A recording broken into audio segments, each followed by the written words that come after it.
Bienvenue dans cette édition du 1945, les titres du journal. La microbiologie appliquée à l'agriculture pourrait développer le secteur primaire. Nous sommes allés à la rencontre des chercheurs de l'université d'Abomey-Calavi pour vous éclairer.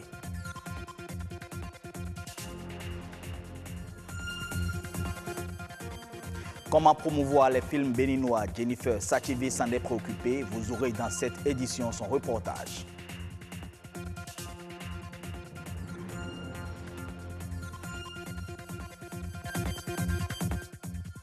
Du cosmétique bio pour les dames, la rédaction de Bébé 24 s'est intéressée au sujet. Les détails dans quelques instants.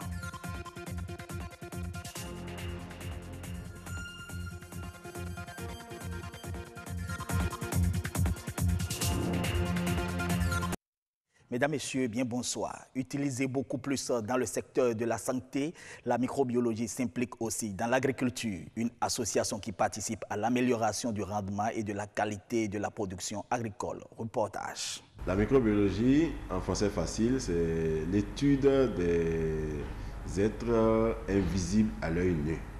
Lorsque nous parlons de microbes, lorsque nous parlons de micro-organismes, nous parlons de ces êtres-là qui ne peuvent pas être observés à l'œil nu. Du laboratoire à l'agriculture en passant par l'élevage, la microbiologie joue un rôle important dans plusieurs secteurs, notamment le secteur primaire. Donc, parlant de l'agriculture, il y a la microbiologie agricole. D'accord? Donc, de nos jours, pour moderniser l'agriculture, on utilise les rhizobactéries. Ce sont des bactéries, d'accord, qui sont utilisées pour améliorer le rendement au niveau des cultures. Ces bactéries agissent le plus souvent au niveau du sol, d'accord, permettre à la racine des plantes de fixer l'azote du sol. Pour augmenter le rendement de leur production, les maraîchers utilisent les fientes de volaille pour fertiliser le sol. Une pratique qui a fait l'objet d'une étude en microbiologie. C'est très intéressant parce que les fientes de volaille renferment beaucoup de nutriments qui permettent une bonne production maraîchère. Mais le problème, c'est que ces fientes de volaille proviennent d'organismes vivants, donc susceptibles de porter des micro-organismes pathogènes. Et lorsque les conditions ne sont pas réunies avant l'utilisation de ces fientes, qui sont en réalité des déchets de poulets et qui peuvent avoir été infectés pendant leur élevage, eh bien, le consommateur, à la fin de la chaîne, se retrouve en danger. Une fois le diagnostic posé, les biologistes ont apporté des solutions pour une utilisation efficiente des fientes de volaille. Nous avons posé l'état des lieux sur différents sites maraîchers du sud Bénin et nous nous sommes dit il ne faut pas s'arrêter là uniquement, il faut aller au-delà. Nous avons présence de bactéries dans ces différentes fientes-là, il faut aller au-delà. Et qu'est-ce que nous avons fait? Nous avons utilisé simplement les propriétés compétitives de différents micro-organismes pour résoudre le problème. Pour une modernisation de l'agriculture, il faut non seulement la mécanisation, mais la recherche et ses différentes branches. La microbiologie est aujourd'hui l'une de ces branches au service du développement agricole. Cinéma à présent, au Bénin, les productions audiovisuelles locales n'ont pas le privilège d'être promues par la diffusion sur grand écran. Plusieurs raisons expliquent cet état de choses. Mathieu Sokenou et Jennifer Sachivi nous en parlent dans ce reportage. Un des secteurs les plus dynamiques de la croissance mondiale, selon un rapport du programme Média initié par l'Union européenne, c'est la production et la diffusion d'œuvres cinématographiques et audiovisuelles. Dans bon nombre de pays, promouvoir les productions audiovisuelles locales en les diffusant sur grand écran est un procédé assez courant. Mais au Bénin, plusieurs facteurs constituent un frein à cette pratique. D'abord, il n'y a pas des infrastructures qui permettent de vraiment valoriser les œuvres culturelles nationales. Le peu qui existe, généralement, n'est pas, quand je vois les salles de cinéma, n'est pas mis en fonction. Il y a aussi la qualité réelle des productions.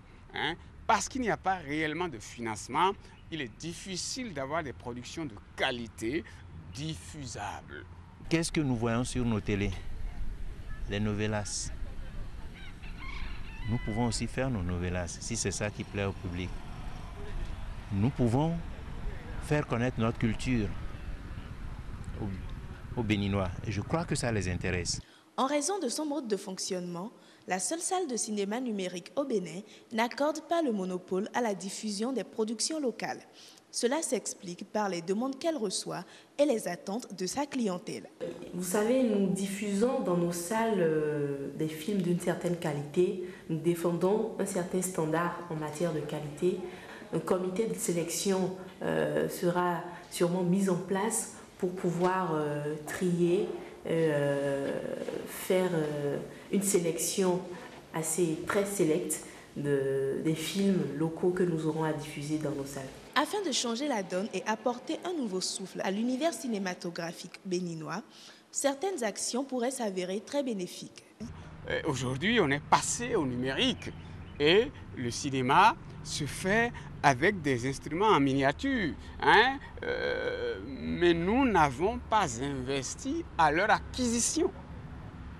Donc, il faut acquérir du matériel. Il faut ensuite voir les réalisateurs et producteurs spécifiques qui sont sur le terrain, établir un partenariat avec eux. Il ne faut pas hésiter à leur apporter du souffle financier. Organiser ce que j'appelle cette année, chaque année, ces récompenses, les récompenses. Et là, ça va booster la production. Et quand ça va booster la production, on aura beaucoup plus d'œuvres et les Béninois seront amenés à regarder leurs œuvres. Dans un rapport de 2016, l'UNESCO indique que l'industrie de l'audiovisuel et du cinéma compte pour 5 milliards de dollars dans le PIB africain et emploie environ 5 millions de personnes. Le même document précise que cette industrie, en cours de développement, pourrait créer plus de 20 millions d'emplois et générer environ 10 000 milliards de francs CFA. Les cosmétiques bio envahissent le marché de la beauté. Sont-ils plus efficaces que les soins classiques? Elonia Dalmeida nous amène dans le monde des cosmétiques à travers ce reportage. Ils sont naturels et sans danger pour la peau. Au Bénin, l'univers des cosmétiques bio se développe. Un retour à la nature en plein essor que les professionnels du secteur exploitent depuis quelques années. Notre biocosmétique est fait et surtout basé sur des extraits de plantes, de fruits et de légumes. C'est-à-dire que tout ce que nous faisons, toutes nos prestations sont basées sur le 100% bio. Produits chimiques, parfums, colorants ou même conservateurs. Pour adhérer au concept du bio, Clémence a décidé de respecter les normes de fabrication. Et pour cela, elle fait l'impasse aujourd'hui sur de nombreux additifs. Les gammes sont diversifiées. Vous avez des gammes présentées en lait de toilette. Vous avez par exemple le gombo qui est un légume. Vous avez la papaye qui est un fruit. Vous avez la bave d'escargot. Vous avez assez de produits qu'on utilise. Les produits bio ne durent pas assez longtemps que les produits classiques. On n'utilise pas de conservateurs. On n'utilise pratiquement pas de conservateurs. C'est des produits qui sont produits à l'état nature. Et la formule séduit. Le bio rassure pour sa qualité, une qualité représentant un coût non négligeable par rapport aux produits classiques qui ne semblent pas décourager la clientèle. Le bio aujourd'hui coûte très cher puisque la matière première est chère. Du coup, c'est normal que le biocosmétique soit cher. Le biocosmétique aujourd'hui est cher, mais très bien. Tous les clients qui viennent nous voir, d'abord, sont satisfaits. C'est vrai que le bio, comme on le dit, qui va piano, va siano. Le bio va très lentement, mais bien. Ça répond très bien comparativement aux classiques. Et quand même, ça fait 10 ans cette année que je suis en train de promouvoir le bio au Bénin, à consommer bio, à s'adapter aux produits cosmétiques bio de la maison. Les cosmétiques bio made in Bénin semblent donc remplir les critères de rigueur en matière de fabrication. Un constat qui reste tout de même à nuancer, compte tenu du manque de labels de certification locaux.